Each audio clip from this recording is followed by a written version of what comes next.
anticipation is finally here. Disclaimer, I'm not good at telling stories, so please bear with me. But before we jump into the topic of this video, I would love to thank my team. Thank my team for great support, great love. I don't want to name off anybody because you guys know how my mind is. So therefore, I just want to say thank you to my team. I love you guys. Thank you for the support. I really do appreciate everything you guys done for me to help me surpass a challenge that I thought wasn't possible, guys. So I want to thank you for that. But let's jump right into this recap. So I finished my 21 miles last week, guys. So Friday leading to the 21 miles, I carbed up to 500 carbs, guys. I usually take in 300 carbs, so I added 200 carbs to equal 500 carbs, guys. So Saturday, I set my alarm to wake up at 5 a.m. I woke up, I stretched before I do anything. Then I had 2 bagels, cinnamon raisin bagels, guys, with some jam on it and some honey. I had 2 servings of that, and I also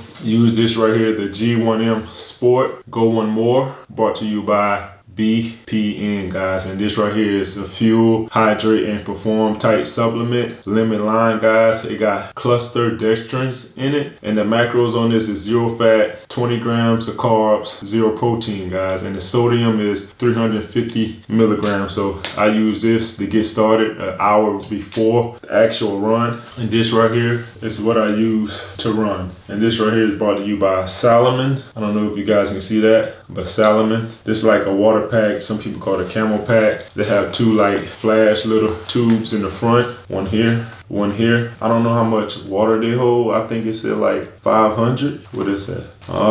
500 milliliters. So that's not bad on each flask. So I put this in both of these, and I also had some Pedialyte as well for the sodium, for the sugar, the electrolyte. So it was the great balance for those 2. But this right here cost me like $180, which is quite expensive, but you guys can log on to their website and you can get some for cheaper, like $100. But I think the reason I got this one because it's like dry fit kinda, and plus it dries real fast. But we gonna move past that. So I started the run at 7 a.m. It was me, Elliot, Kentori, and my little brother, Peanut. Kentori was the one with the camera. Elliot was the one that was driving. So to start off the run, the first 2 miles, I was talking to myself and I said I want to start off the first 2 miles conservative. So my pace was around 9:45, but the miles from 2 to 10, I bump it up to 9 minutes per mile. I felt good. Legs felt great. Breathing was great. BPM was around 140, between 145, and the weather was at least 64 degrees, so it was a great breeze, great chill. So the weather was perfect for me to run in. So therefore I was breezing through the first 2 through 10 miles, and I stopped at Precision Cuts on 441 to talk to my great friend Jesse. Great guy, very motivational and very spiritual. He loved to push people. He believed in people. He had faith in people. So therefore I love him, man. I keep him in my camp. Great guy. Once again, he always trying to compete with me, but I don't know why, but I don't want to jump off topic. So on mile 10, I like to hydrate every hour. You're supposed to hydrate every hour. So every hour I will hydrate with either Pedialyte or the G1M Sport. Majority of the time I was just doing the Pedialyte because I had like I didn't have much. I had a small container like this, which I ran through pretty quick, and I had 2 bags of rice cake just to fuel up. So when I got to mile 10, I fueled up. And on mile 10, that's when Elliot came to help me, which I'm so grateful for Elliot, so thankful for Elliot for even helping me and getting out of his comfort zone and even attempting to run 10 miles. It was the last 10 miles, so he helped with that. He's supposed to be my pace runner, but he was behind me, but it was the thought that counts, and I was really grateful for him doing that. So when we got to mile 15, that's when I hit that wall. Like, I felt tough. I was doubting myself. In my head, I'm like, man, Brad, why are you doing this? Like, dude, you need to stop. Like, my knees started aching, ankles started aching, feet, I could feel my pressure points. Guys, it was terrible, like literally terrible. Feet on fire, guys. Like, this guy named Barry, he's a close friend of mine. He was warning me about that wall, which I knew it was coming, but I didn't know it was gonna come like, you know what I'm saying? I didn't know it was gonna come that hard. And when it hit me, it literally hit me. Like the doubts that was flying through my head, I really thought I was gonna stop, I was gonna quit, but my mindset and my mentality wanted me to keep going because I wanted to be the first guy from Rembert to run there. You see what I'm saying? I live in Sumter County. Rembert is in Sumter County, which I'm actually living in Sumter, if you see what I'm saying. If you're from Sumter or Rembert, you know what I'm talking about, but if you're not,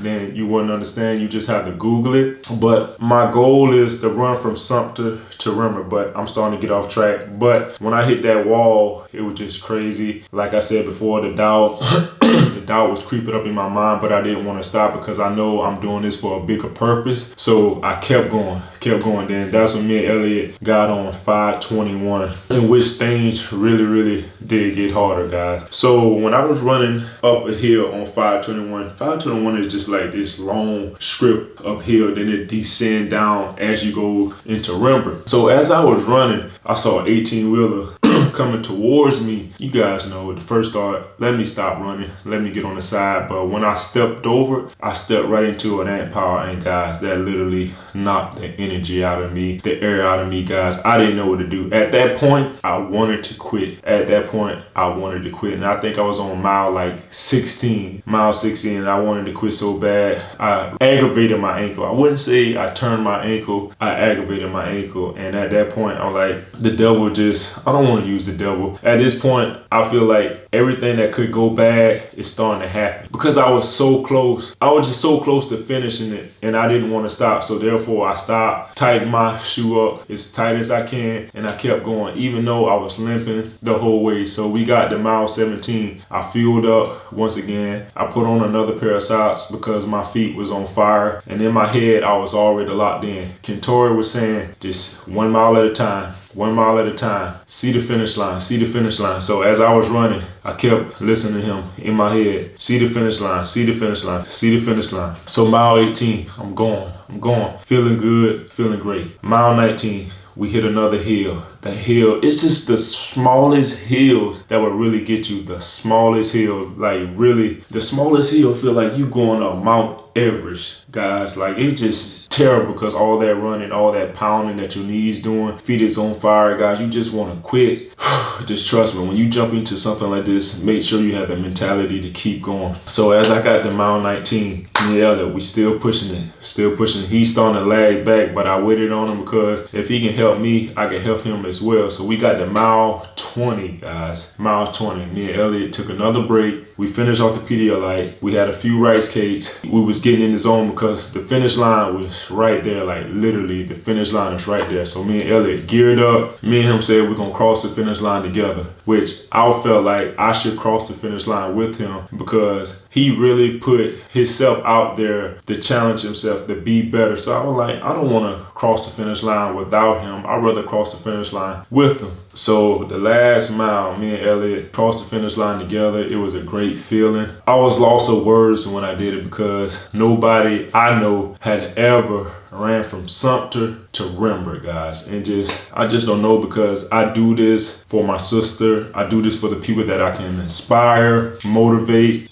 It's more than an envelope to me. It's more than an envelope. I feel like you should challenge yourself in everything you do. And I always say, why are you doing this? You know, why are you doing this? Why are you doing that? Why are you not doing this? Why are you not doing that? You got to ask yourself those type of questions each and every day, because doubt can come, and when doubt comes, guys, it's gonna come like this. It's gonna knock you down, but you have to get back up. You most definitely have to get back up. You can't listen to what nobody have to say, because people gonna try to put their fears on you. So therefore, that's why I wanted to make this challenge. A lot of people say, Brad, don't do it. You can't do it. Like when somebody say I can't do nothing, that what drives me more and more. If I had to do this run and failed at 19 miles, I couldn't live. I couldn't sleep. I wouldn't sleep, to be honest. It's going to eat me up.